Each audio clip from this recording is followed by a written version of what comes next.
أعوذ بالله من الشيطان الرجيم. بسم الله الرحمن الرحيم. الحمد لله رب العالمين الرحمن الرحيم مالك يوم الدين إياك نعبد وإياك نستعين اهدنا الصراط المستقيم صراط الذين أنعمت عليهم غير المغضوب عليهم ولا الضالين.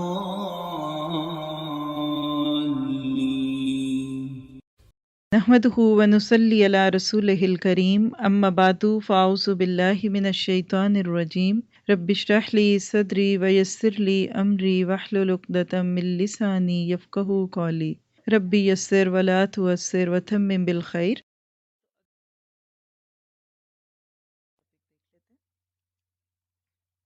الودوء والتیمم، وضو اور تیمم کے مسائل. یہاں سے اب بنیادی طور پر نماز کے مسائل شروع ہو رہے ہیں، اور ہم سب جانتے ہیں کہ نماز میں پہلی چیز جو ہے وہ وضو ہوتا ہے.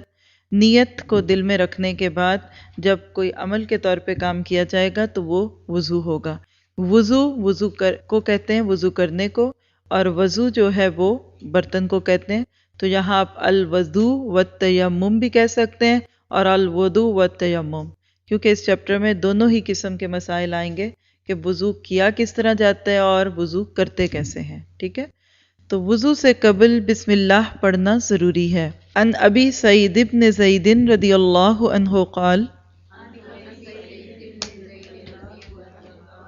ان ابی سعید بن زید رضی اللہ عنہ قال، قال رسول اللہ صلی اللہ علیہ وسلم لا وضوء لمن لم یذکر اسم اللہ علیہ، رواہ الترمذی.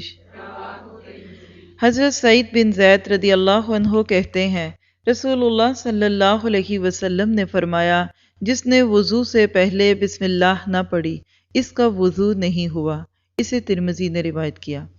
اب دیکھیے کہ اس مسئلے کو سنتے ہی ایک دم پریشانی ہونے لگتی ہے کہ ہم نے یہ جو نمازیں آج تک وضو کیے تھے اس میں بسم اللہ نہیں پڑھی تو اس کا کیا حکم ہے، کیا بات ہے. تو اب دیکھیے کہ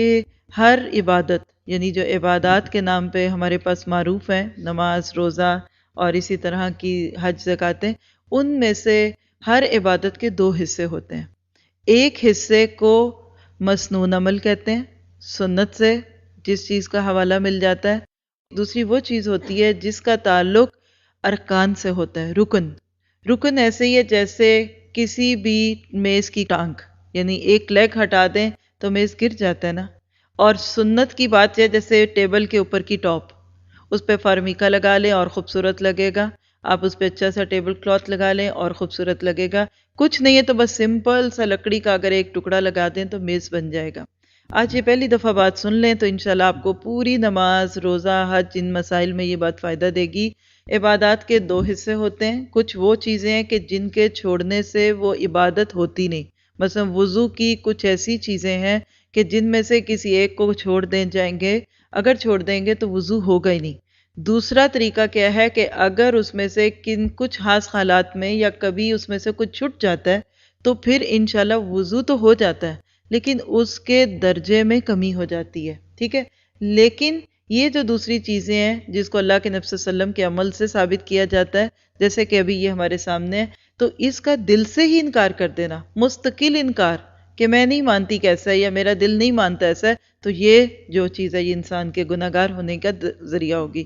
تو وضو کی جو فرائض ہیں وہ انشاءاللہ جہاں آئے گا طریقہ وضو کا، اور اصل میں جو لوگ قرآن کے اسٹوڈنٹس ہیں وہ اس کو انشاءاللہ سورۃ نساء میں پڑھیں گے، وہاں آپ کو ہائی لائٹ کرایا جائے گا کہ دیکھیں یہ 1 2 3 4 یہ فرائض ہیں کیونکہ بعض دفعہ وضو اور نماز کا طریقہ اتنا غلط ملت کر دیا جاتا ہے، اور افسوس کی بات ہے کہ آج ہمارے انڈو پاک کلچر میں نماز اور وضو اور ان مسائل کو بہت الجھا دیا گیا کہ بعض لوگ یا تو بہت ہی زیادہ باریکیوں میں جاتے ہیں اور اس کی وجہ سے وہ دوسرے لوگوں پہ فتوے دیتے ہیں کہ ان کا وضو نہیں ہوا، اور دوسرے بالکل ہی کیئرلیس ہو کے کہتے ہیں کہ جب منہ ہاتھ دھو لیا تو پھر اب وضو کی کیا ضرورت ہے۔ تو انشاءاللہ کوشش کریں گے اس پوری کتاب کے پڑھنے کے دوران کہ دونوں کا فرق ملحوظ رہے۔ تو یہاں جو لفظ ہے بسم اللہ پڑھنا، یہ مسنون ہے۔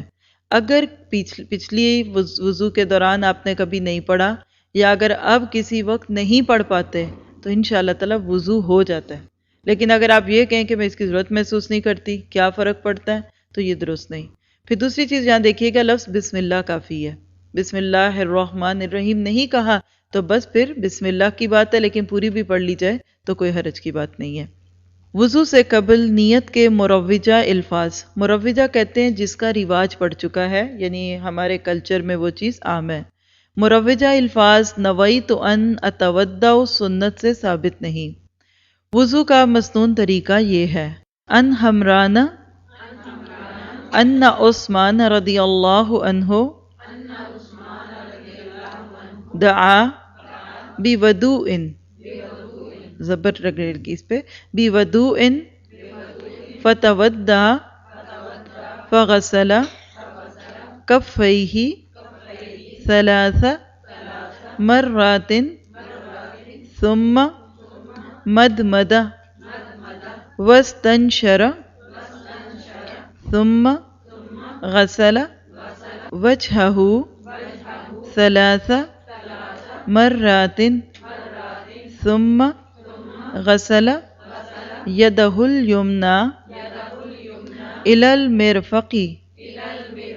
ثلاث مرات ثم غسل يده اليسرى مثل ذلك ثم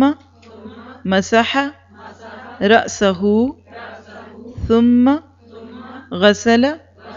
رجله اليمنى إلى الكعبين ثلاث مرات ثم غسل رجله اليسرى مثل ذلك ثم قال رأيت رسول الله صلی اللہ علیہ وسلم تودع نحو وضوئی ھذا رواہ مسلم۔ حضرت حمران رضی اللہ عنہ سے روایت ہے کہ حضرت عثمان رضی اللہ عنہ نے وضو کے لیے پانی منگایا، پہلے اپنی ہتھیلیاں 3 مرتبہ دھوئیں، پھر کلی کی اور ناک میں پانی ڈالا، پھر اپنا منہ 3 دفعہ دھویا، اس کے بعد اپنا دایاں ہاتھ کوہنی تک 3 مرتبہ دھویا، اسی طرح بایاں ہاتھ کوہنی تک 3 مرتبہ دھویا، پھر سر کا مسح کیا، مسح کے بعد اپنا دایاں پاؤں ٹخنے تک 3 مرتبہ دھویا، اور اسی طرح بایاں پاؤں ٹخنے تک 3 مرتبہ دھویا، پھر فرمایا میں نے رسول اللہ صلی اللہ علیہ وسلم کو اسی طرح وضو کرتے دیکھا ہے۔ اسے مسلم نے روایت کیا۔ تو آپ دیکھیے کہ اگر آپ عربک ٹیکسٹ پہ غور کرتے جائیں تو بہت آسانی سے وضو کا مسنون طریقہ ملتا ہے۔ پہلے دونوں ہتھیلیاں 3 مرتبہ دھونی، اور یہ بالکل ایسے ہی ہے جیسے ہم میں سے کوئی ہاتھوں کو ملتا ہے، یعنی اگر آپ پانی کو آج کے دور میں دیکھیں کہ ٹیپ کے ذریعے ہم دھوتے ہیں، اس دور میں لوگ پانی برتن میں منگاتے تھے کیونکہ کھلا رننگ واٹر نہیں ہوتا تھا، تو آپ نے ہتھیلیاں دھوئیں۔ اب اس کا طریقہ یہی ہو سکتا ہے کہ جس برتن میں سے وضو کا پانی لیا جا رہا ہے اس کے اندر ہاتھ ڈال کے، اور اتنا پانی ہو کہ جیسے ایک چلو کی شکل ہے، اور اس کو یوں ہاتھوں سے، یہ ہتھیلیاں ہیں نا، تو اب صرف اندر سے نہیں بلکہ پورے ہاتھوں کو دھویا جائے گا۔ پھر کلی کی، اب دیکھیے کہ کلی کرنے کا طریقہ، اب یہ کتاب چونکہ مختصر ہے اور اس میں صرف ایک ہی حدیث بیان کی گئی، لیکن اگر آپ کو اللہ تعالیٰ موقع دے اور جب انشاءاللہ آپ کورس پورا کر لیں تو بعد میں آپ کو پڑھایا بھی جائے گا ڈیٹیل سے، اگر صحیح بخاری یا مسلم، سیاہ ستہ جو کتابیں ہیں حدیث کی، تو اس میں آپ کتاب الوضو پڑھیں گے تو اس میں آپ کو 20 روایتیں ملیں گی، اور الحمدللہ بہت ساری روایتیں اس میں حضرت عثمان ہی کے ناطے سے ملتی ہیں۔ تو کلی کرنے کا جو صحیح طریقہ جو ملتا ہے وہ کیا ہے کہ آپ دائیں ہاتھ سے پانی لیں، ٹیپ کے نیچے آپ کا ہاتھ گیا، ہاتھ میں پانی ڈالا اور آپ اس سے کلی کریں گے۔ کلی کرنے کے بعد تھوڑا سا پانی آپ کے ہاتھ میں باقی رہے گا، اس کو ناک میں ڈالیں گے۔ ہمارے ہاں ایک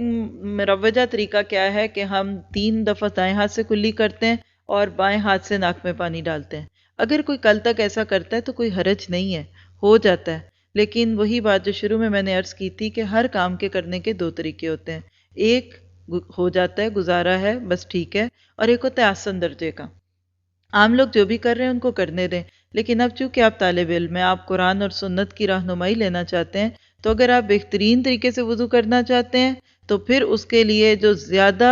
روایات سے اور جو اللہ کے نبی کا کثیر عمل تھا وہ یہی تھا کہ آپ دائیں ہاتھ میں پانی لیتے اور اس کا کچھ حصہ کلی کرتے، تھوڑا سا پانی جو باقی رہتا اس کو یوں اور ناک میں چڑھاتے ہوئے تھوڑا سا اوپر کرنا ہوتا ہے، جو آگے حدیث آئے گی۔ پھر دوبارہ آپ کا ہاتھ پانی میں جائے گا، ظاہر ہے کہ پہلا پانی ختم ہو گیا، کیونکہ کچھ لوگ کہتے ہیں کہ دل نہیں مانتا کہ ناک میں ڈالا پھر وہی منہ میں ڈالیں، تو دوبارہ پانی صاف جائے گا، ہاتھ میں ڈالیں گے پانی، کلی کریں گے لیفٹ اوور سے 3 میں، یعنی دونوں کام ناک میں پانی ڈالنا اور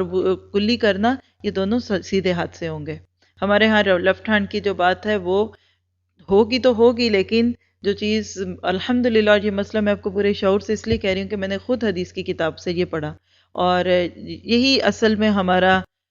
دین ہے۔ اور مجھے تو ایسے لگتا ہے کہ بہت سارے لوگ پوچھتے ہیں کہ مسلک کیا ہے، یا یہ کتاب پڑھتے ہوئے ذہنوں میں سوال آتے ہیں، تو شروع میں بھی عرض کر دیا گیا تھا کہ یہ کتاب کسی مسلک کی رعایت رکھتے ہوئے یا کسی مسلک کو غلط ثابت کرتے ہوئے نہیں کہی گئی۔ ایک سچے مومن کا، مسلمان کا مسلک کیا ہوتا ہے؟ کل تک وہ کچھ بھی کرتا ہے، لیکن جو ہی اس کے سامنے قرآن یا حدیث کی کوئی دلیل آ جاتی ہے تو بس وہ یہ اڑی نہیں کرتا کہ میرے مولوی صاحب نے تو یہ سکھایا تھا، میری ماں تو یہ کرتی تھی، میرا دادا یہ کرتا تھا، یہ نہیں کرتا۔ اس کا مسلک حدیث ہوتی ہے، یعنی حدیث کو سامنے دیکھا، یا قرآن، اس کا مسلک قرآن ہوتا ہے کہ جہاں ایک دلیل آگی اس کو ماننا ہے۔ اب میری یہ بات سن کے آپ میں سے کچھ کے دل میں کئی سوال آ سکتے ہیں، کئی شبہے آ سکتے ہیں، تو پوری آزادی ہے، جو جیسے کرے، لیکن چونکہ حدیث پڑھنے بیٹھے ہیں تو اس میں اپنی مرضی سے ہم بات نہیں کریں گے، ٹھیک ہے؟ تو 3 دفعہ یہ کیا جائے گا۔ اس کے بعد آپ دیکھیے کہ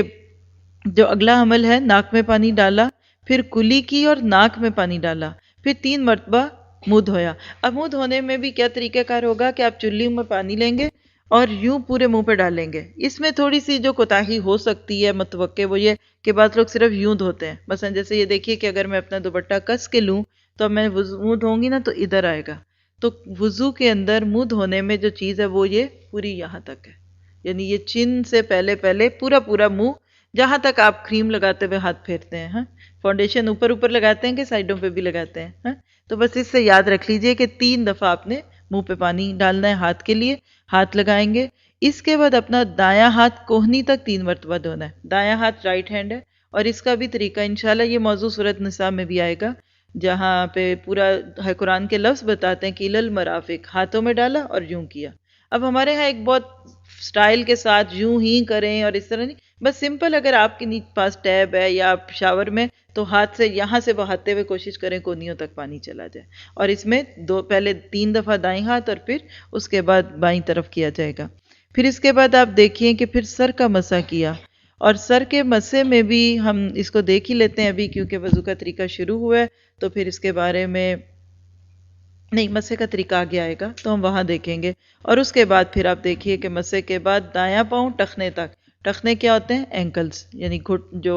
ابری ہوئی جگہ ہوتی ہے وہاں تک دھونا ہوتا ہے، اور پھر بایاں ہوگا۔ اور وہ کہتے ہیں کہ میں نے اللہ کے نبی کو اسی طرح وضو کرتے دیکھا۔ آگے چلتے ہیں، اور انشاءاللہ تعالی جب پورا ٹاپک ہو جائے گا پھر کوئی سوال اگر آپ کے ذہن میں ہے تو اس کو ہم دیکھ لیں گے انشاءاللہ تعالی۔ چلیے، وضو کے اعضاء 1 بار یا 2 بار یا 3 بار دھونے جائز ہیں، اس سے زائد دھونا گناہ ہے۔ یہاں سے انشاءاللہ تعالی ہم اگلی نشست میں شروع کریں گے، کل دیکھیں گے، ہمارا وقت پورا ہو چکا ہے کلاس کا، تو اس پہ انشاءاللہ تعالی بات کل ہوگی۔